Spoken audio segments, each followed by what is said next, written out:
السلام عليكم حبايبي، عاملين ايه؟ يا رب تكونوا بخير. تعالوا بقى النهارده نعمل مع بعض غدا صينيه مكرونه جوسي جدا وطريه واخده وش تحفه، ومعانا كمان صينيه الجلاش دي. وهقولك كمان النهارده على كام تريكايه كده في المكرونه عشان تديك الوش الذهبي دوه، وتبقى طريه جدا كده من جوه زي ما انت ما شايفه، والجلاش يطلع معاكي بلون موحد.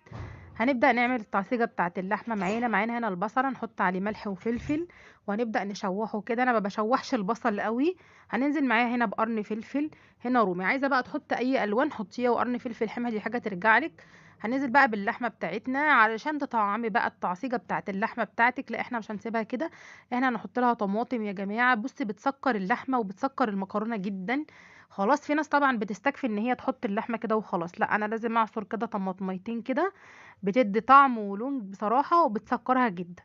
خلاص احنا كده خلصنا التعصيجة بتاعتنا، وهنظبط التوابل وهنسيبها على النار طبعا تاخد وتدي مع بعض كده لغاية ما تتسبك. هننزل بقى بالتوابل، الملح والفلفل معانا والبهارات. خلاص، هنسيبها بقى كده لغاية ما تاخد وتدي. خلاص نخش بقى على البشاميل. سمنة بقى يا جماعة سايحة، وهننزل عليها بخمس معالق من الدقيق، وهنبدأ نحمر الدقيق مع بعضينا كده زي ما انتم ما شايفين، ايديك فيه باستمرار عشان ما يكلكعش. هننزل بقى باللبن بتاعنا، هتنزلي باللبن وايدك برضو فيه باستمرار عشان برضو ما يكلكعش. هننزل بملح وفلفل، وهتنزلي بمكعبين مرقه بيطعموا جدا.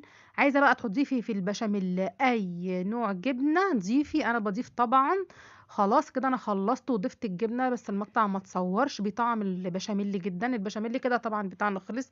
هنقسمه على اتنين يا جماعه، هناخد النص الاولاني وهنقلب فيه المكرونه، والنص التاني طبعا هنسيبه علشان هنحطه على وش الصينية، وهنقلب بقى المكرونة على البشاميل بالطريقة اللي انتوا شايفينها دي.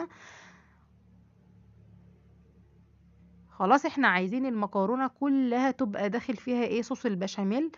هننزل بقى هنا ببضاية وايدك فيها باستمرار علشان لو البشاميل سخن البضاية هتستوي معاكي.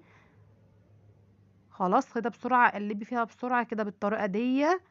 خلاص خلصنا كده. هنرص بقى الصينية بتاعتنا، هنيجي بقى هناخد نص المكرونة هنحطها في الصينية، وساوي الصينية بتاعتك. وهننزل بالعصاج بتاع اللحمة اللي احنا عصجناه مع بعض،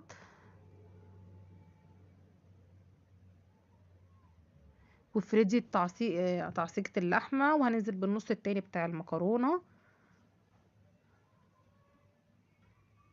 وهنفرد المكرونة برضو، وهننزل بالبشاميل على الوش كده زي ما انتم ما شايفين. اهم حاجة تغرقيها ومش هتقولك لا، اديها صوص بشاميل بقى عشان تطلع معاكي وتطلع معاكي تحفة.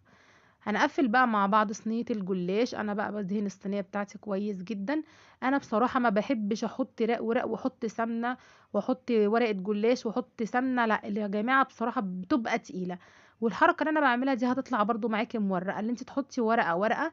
خلاص مش هحط بقى كل ورقة واحط حبة سمنة، لا هي بصراحة بتبقى تقيلة جدا كده، بتبقى خفيفة وما بتطلعش معايا ماسكة ولا حاجة. وانا هوريكي دلوقتي وبتطلع معايا بورقة مورقة من جوه.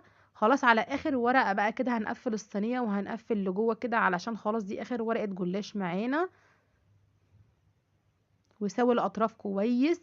خلاص قبل ما نسقيها طبعا لازم نقطع الجلاش عشان ينزل ايه اللبن فيه. قطعي بقى التقطيع اللي انت عايزاه، عايزه تقطعي مثلثات قطعي، عايزه تقطعي مربعات قطعي بالطريقه اللي انت عايزاها. هنكسر هنا بيضايه ونحط عليها شويه ملح وفلفل، وهنضرب البيضايه بالطريقه اللي انتوا شايفينها دي، وهننزل باللبن بتاعنا وقلبي كويس جدا جدا علشان البضايه ما تبقاش زهره. وهنسقي طبعا عن الجلاش بتاعنا، مش هنسيب حته مش هتكون شاربه من اللبن. خلاص احنا دخلناهم بقى الفرن وطلعوا، شايفين بقى الوش الذهبي اللي انا زي ما قلت لكم كده هياخدوا الوش الذهبي. وادي الجلاش طالع معانا، بصي مفيش حاجه لازقه، وبصي الوش زي الظهر زي ما انتم ما شايفين.